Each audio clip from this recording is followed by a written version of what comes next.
If you've worked with even a couple of clients, I'm sure it started out something like this. The client comes in, they agree to hire you. You are so excited. You are on cloud nine because someone has finally agreed to pay you to do what it is that you want to do, what you love to do. And maybe this is it. Business is going to start taking off. So you go along, you do the project and you do the work that you said you would do. And as all projects, they come to an end, but it's all good because you just got paid. So you're very excited. The client's really happy because you did great work that they're really excited about. And now panic sets in.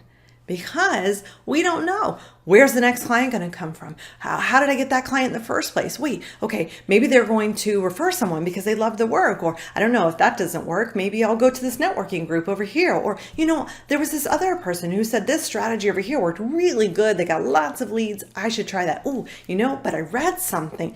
And it just goes on and on. So our panic puts us into scrambling because we are reactive. We haven't planned ahead of time to make sure that our business has consistent leads, consistent clients coming in. And this is usually because a lot of agency owners and entrepreneurs, they treat lead generation as something that happens in between client projects and when there's time. And that is very, very dangerous to your business. So not only is this not good for your business because you are not working on it, you're not growing it, but there are businesses out there who need you specifically. They're looking for you.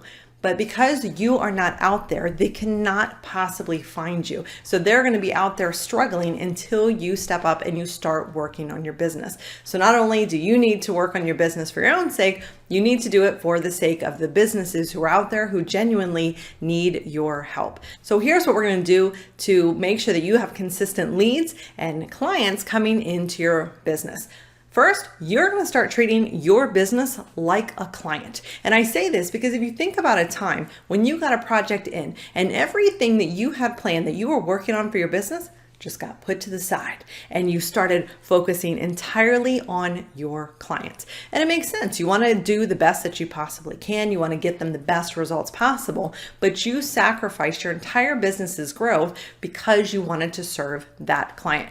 You have to be able to work on a client project at the same time that you grow your business. So how do we do this? Well, this is where we put non-negotiable business time on our calendar every single week. Now, how much time you put on your calendar is going to vary depending on where you are in your business. But notice I said non-negotiable time. This is not negotiable because this is your business we're talking about. You must make sure that you show up and work on your business during this allotted time. It doesn't matter what happens, if there's client work, there's other things going on in your life or in your business, because, well, there always will be. So you can find a million excuses to not take that time. So you really have to act from self-integrity here, and you have to do what it is that you said you were going to do.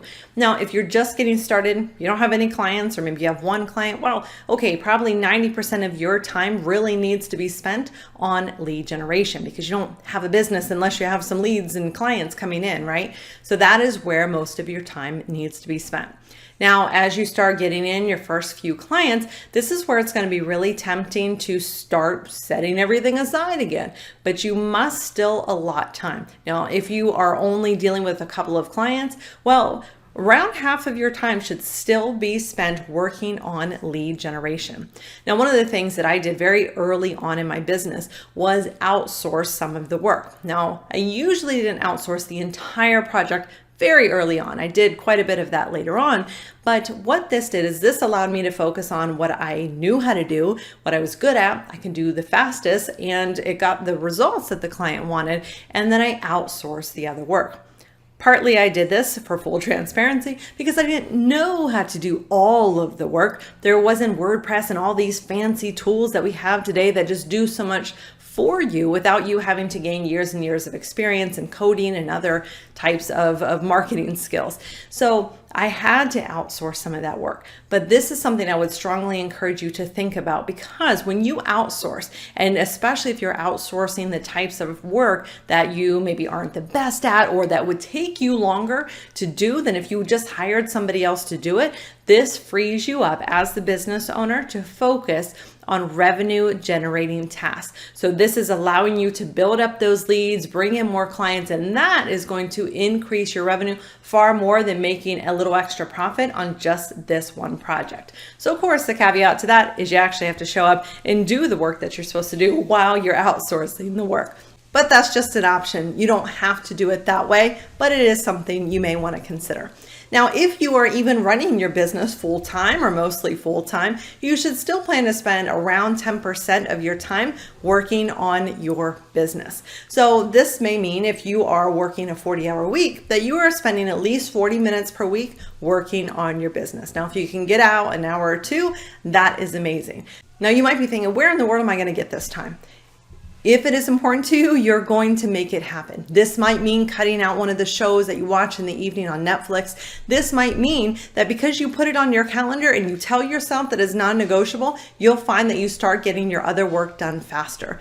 We often will take all the time that we allot for ourselves to complete a task because, well, we didn't give ourselves a time frame. We didn't set a boundary with ourselves. So trying to give ourselves timelines and doing so by setting up another task or somewhere we have to be at a certain time will help us actually be more productive and get something done because, well, we're almost out of time. Now, some people will actually operate their business like this, where they are only focusing on lead generation and they do no client work at all whatsoever. Now, do you need to run your business that way? No, you can. It's completely up to you and how you want your business to run.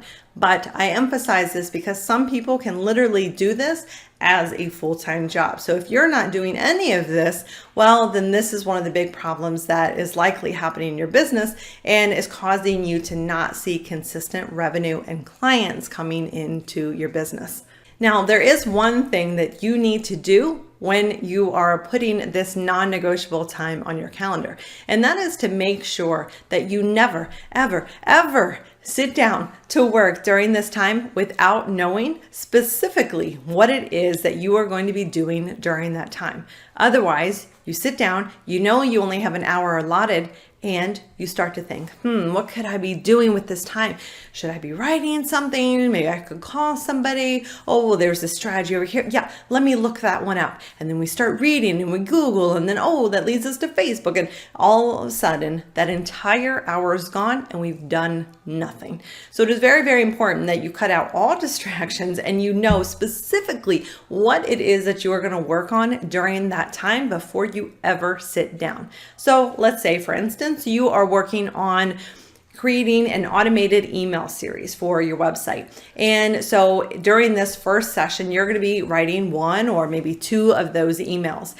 Now, at the end of the session, what I like to do is I want to look at what I've done and then what is the next step that I need to take to fully implement the work that I've been working on, or is there anything else that needs to be done before I can fully implement it?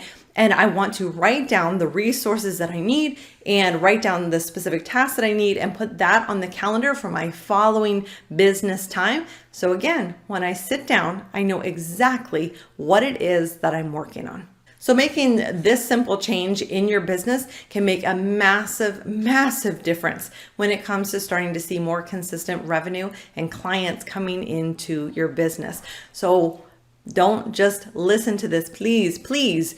Do yourself the favor and your future clients the favor of going right now. Pause this video, or when the video ends, go and open up your calendar and schedule a consistent day, a consistent hour, a number of hours where you are going to be working on your business. Take the few extra minutes to actually write down what it is that you need to do. And I would love to hear from you. So do let me know in the comments below specifically what you think you're going to be working on and what time and day you are going to be working on growing your business. All right. Thanks for watching. Take care, and I'll see you next time.